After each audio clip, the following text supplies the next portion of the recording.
بسم اللہ والصلاة والسلام علی رسول اللہ خاتم النبیین ورحمۃ اللہ عالمین.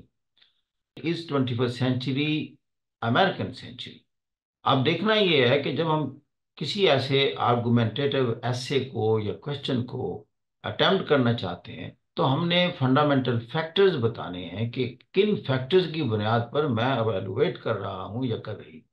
کیونکہ یارڈ سٹک اور بینچ مارکنگ تو ہونی چاہیے نا، کہ اس بینچ مارکنگ سے میں موازنہ کروں گی کہ اس فیکٹر میں یہ ملک کہاں ہے اور اس فیکٹر میں یہ ملک کہاں ہے. تو there are around 7 factors according to my analysis, جس کی بنیاد پر ہم نے انالیسس کرنا ہے اور ایویلویٹ کرنا ہے اور آئیڈینٹیفائی کرنا ہے کہ کون سا ملک یا ممالک کی تعداد اس صدی کے انجام تک دنیا میں حکمران ہوگی.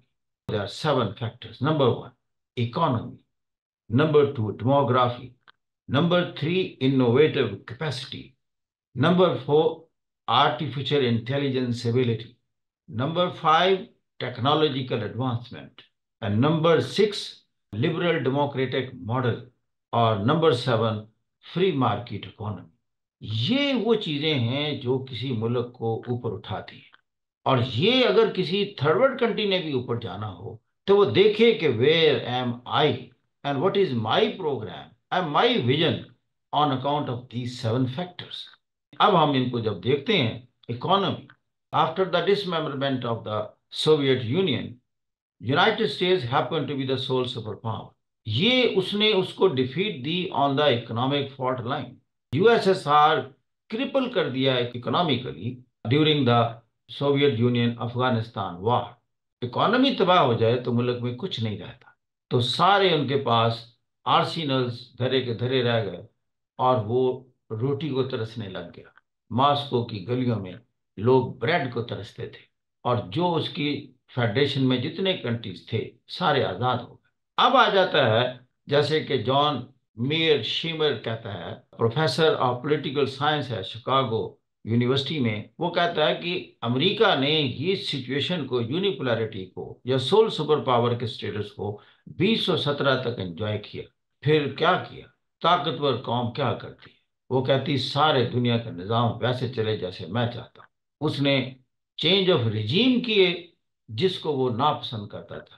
اس نے سیکورٹی کونسل کے پاس جانا اور اسے اجازت لینے کی ضرورت محسوس نہیں کی جب اس نے کہا کہ میں قذافی کو ٹاپل کرتا ہوں، صدام کو ٹاپل کرتا ہوں، یا افغانستان میں اپنے آپ کو 17 سال کے لیے نیٹو کی افواج کے انڈر کرتا ہوں. اس لیے کہ اس کو پتا تھا کہ if I go to the Security Council there are other powers who are going to veto. بات آتی اکانومی کی ہم نے کی تو nobody knew at that time that China is going to emerge economically very fast. ڈینگ نے market reforms کی اور اس کے بعد چائنا کی قسمت بدلنا شروع ہوئی، اور دیکھتے دیکھتے 2010 میں وہ leaving behind Japan it became the second largest economy. جس سپیڈ سے وہ جا رہا تھا دنیا نے ویژولائز کرنا شروع کیا کہ یہ at the most by 2030 on nominal basis China will be the #1 economy of the world. اب economy means you will be in a position to spend more on research and development, you spend more on defense capability, and you will be in a position to even finance the less developed countries of the world and create your influence in the third world countries.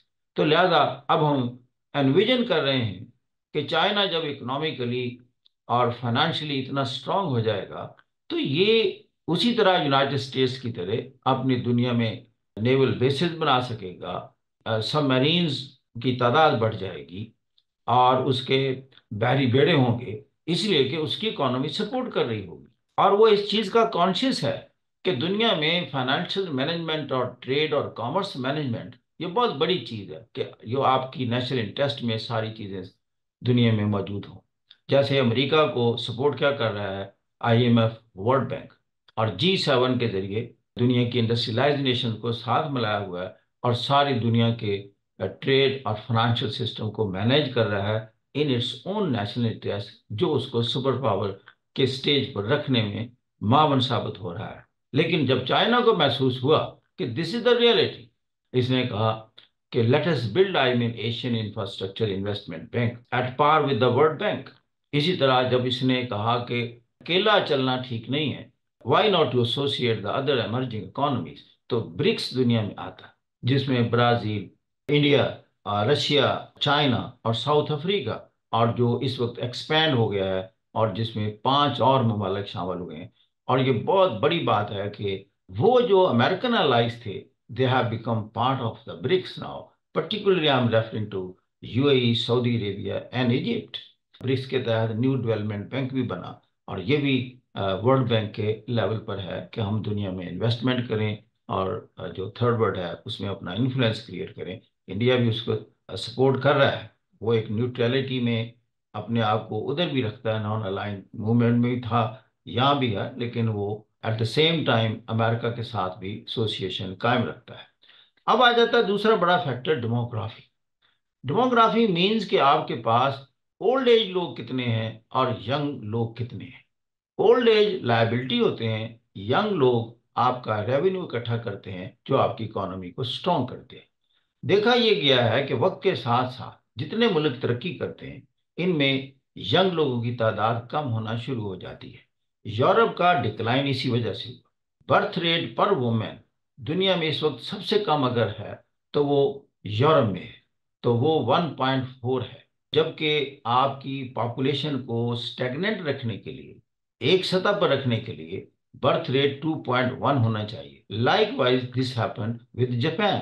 Japan اگر 2010 میں China سے نیچے چلا گیا، تو اگر آپ مجھے ایک فیکٹر کہیں تو وہ ایک فیکٹر میں کہوں گا کہ اس کی ینگ پاپولیشن کا جو گروتھ ریٹ تھا وہ اتنا کم ہو گیا کہ it became a old age people country. تو لہذا پھر کمپنیاں بھی وہاں سے موو کر گئیں، اس لیے کہ لیبر ایکسپینسو ہو گئی۔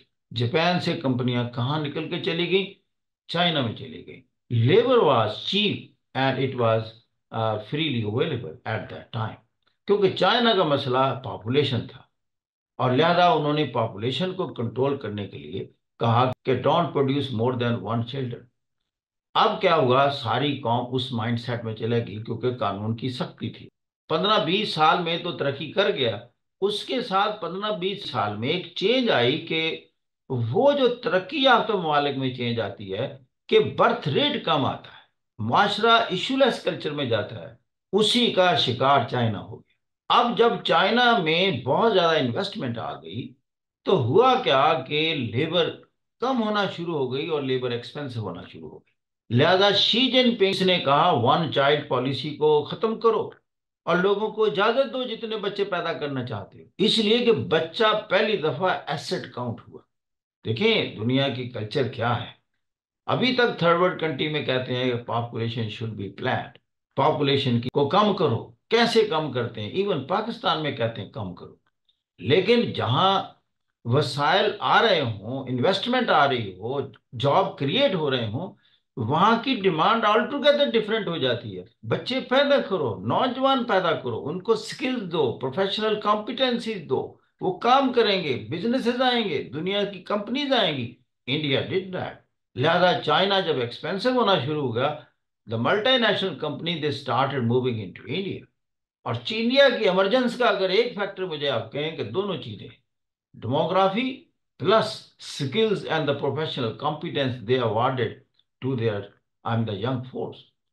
اب جب انڈیا میں ایکسپینسو ہونا شروع ہو گیا تو then the multi national companies were looking around India where to move now, because they are always in favor of or follow the cheap working force۔ اب پاکستان میں نہیں آئیں because of the political instability، تو لہذا these started moving into the ASEAN countries and the most notably they are in Vietnam now۔ پھر ہم آتے ہیں innovative ability۔ اب یونائٹڈ اسٹیٹس اس وقت دنیا کا سب سے زیادہ ہائیلی انوویٹو کنٹری ہے، یہ ایجوکیشن میں، ریسرچ میں ساری دنیا کو لیڈ کر رہا ہے، اسی لیے ساری دنیا کی نئی نئی جتنی ایجادات ہوتی ہیں وہ یونائٹڈ اسٹیٹس سے ہوتی ہیں، اور دنیا چلتی ہے ٹیکنالوجی پر۔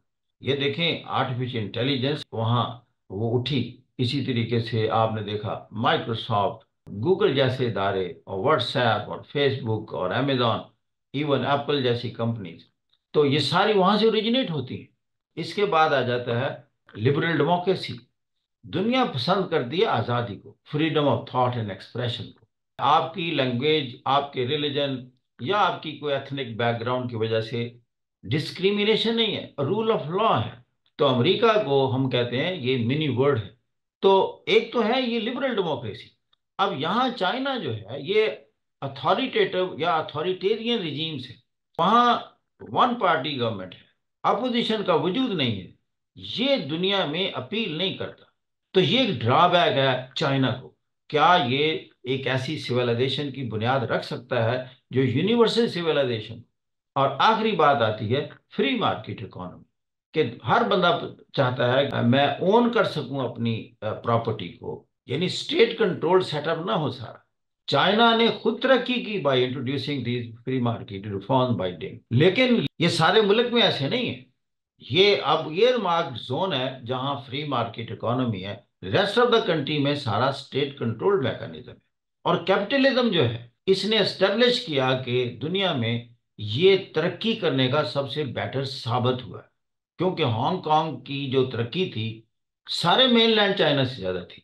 جب یہ اس کو ہینڈ اوور ہوا اراؤنڈ 1997 میں، تو آپ دیکھ رہے ہیں کہ اس کے جو ٹوٹل ریزروز تھے، فورن ریزروز تھے، مین لینڈ چائنا سے زیادہ تھے. Same as the case with the Taiwan, کہ تائیوان میں free market economy keeping in view all these ground 7 factors. اور جو ہم اب تک انالیسس کیا ہے، ہم یہ سمجھتے ہیں اگرچہ چائنا جو ہے وہ toward end of the century surpass نہ بھی کرے یو ایس اے کو، لیکن وہ اتنی بڑی طاقت ضرور ہوگا کہ ایٹ پار وہ یونائٹڈ اسٹیٹس کو ایکول فرنٹ پر بات کر سکے اور ایک بہت بڑا اس کو چیلنج پیش کرے یونائٹڈ نیشنز میں.